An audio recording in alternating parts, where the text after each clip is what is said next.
Isang gabi ng kampanya, isang entablado ng demokrasya at dalawang pagsabog na yumanig sa buong bansa. Paano naging simula ng mas madilim na yugto ng kasaysayan ang isang rally sa Maynila? Noong August 21, 1971, habang nagsasalita ang mga kandidato ng oposisyon sa Plaza Miranda, dalawang granada ang sabay na sumabog sa gitna ng entablado.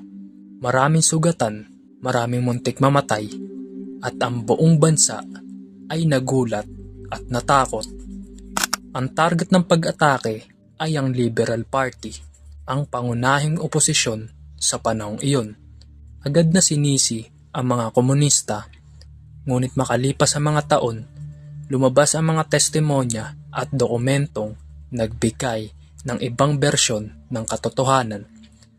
Para sa ilan, ang Plaza Miranda bombing ay ginamit na dahilan upang higpitan ang kapangyarihan ng Estado, isang hakbang papunta sa martial law. Hanggang ngayon, ang tanong ay nananatili, sino ba talaga ang may kagagawan nito?